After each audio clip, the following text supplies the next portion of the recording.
being exposed to what I was trying to teach them, what I was teaching them. And what are some of the things that you were teaching at the time?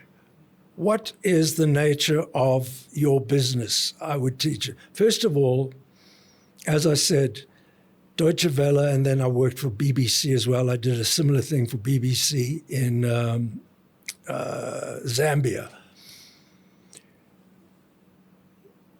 The first thing I had to get across to them was that they need to generate revenue. They need to make money if they hope to succeed in what they're doing. So my first question is always, what business are you in? And I'm always amazed at the questions, the answers that I get. We're in the radio business. We're in broadcasting. We're in the news business. We're in the music business. Then I'd say, where does the money come from? And then through a process of deduction, we would arrive at the answer that we're in the business of delivering prospects to people, prospects to advertisers. And those prospects are people who have never been on the radio before. What can we do to get people to advertise on your radio station so that it benefits them and by extension, benefits the radio station? So it's more like identifying the value for them. Yes. And building the value proposition for them to use. And then when you... some of the basic stuff I would teach them was, when have you ever invited advertisers to come visit the radio station where you serve them some drinks and some eats, and you build friendships? Now, this is what else I learned. All things being equal, people like to do business with friends. In fact, all things not being equal, people still like to do business with friends. And my approach to sales has become not always be closing, in other words, closing the sale, but ABC, always be curious. Always learn about your advertisers or your client's business so that you can find something that's going to add value to them. And that's how you build a relationship. And the relationship is always, how can we help you? First of all, I need to understand your business. Now that I understand your business, how do we take our story, our message to advertisers so that they can make money? I'll tell you why mentorship is important, why it's important to me. Because when I was starting out, I had mentors. I had people who helped me, people who showed me the way, people who had experience and had achieved success, and they were prepared to help me. I'll tell you a story. A couple of months ago, I won some awards. You're still winning awards? I'm still winning awards. One was for an interview I did called In the Boardroom with Stan Katz. Yes. And another one was as a facilitator for AutoJet. That's this organization. Yes. Anyway, so it was I wasn't expecting to win an award. I was invited to this function and I went. And next thing I'm being called up to win an award.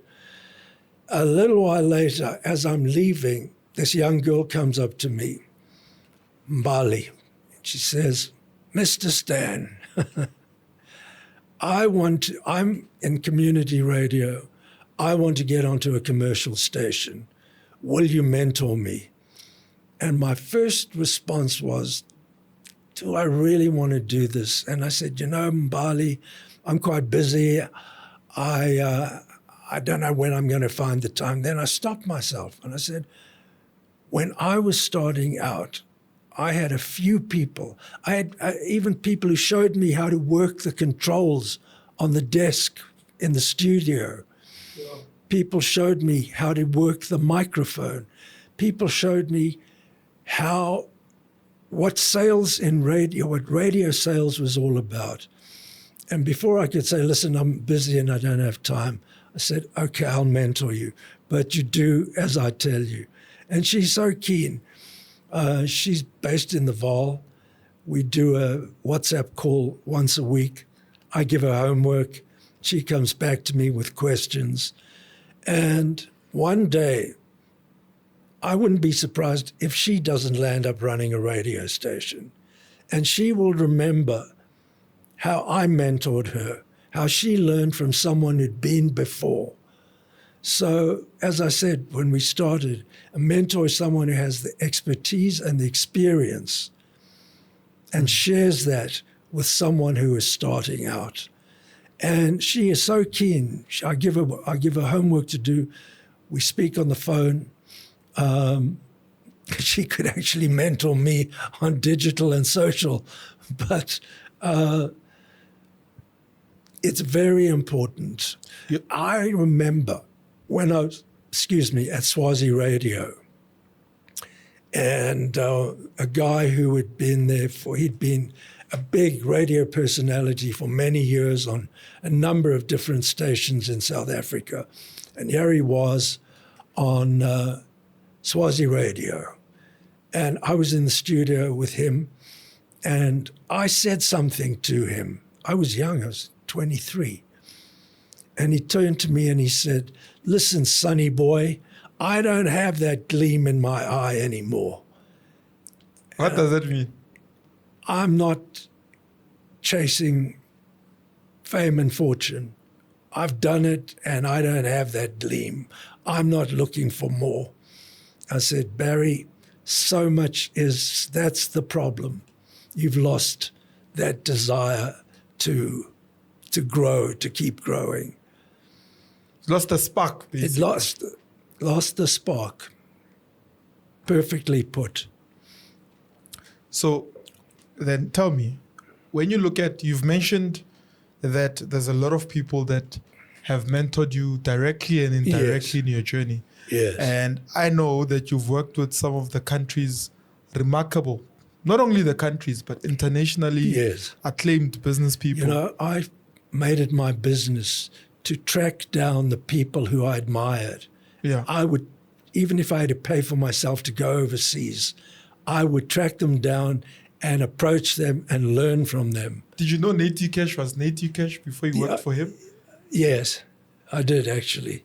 Did you track him down or? No, I approached them to get a job on Swazi Radio. Nate Kirsch was running Kirsch Industries. He wasn't running the station.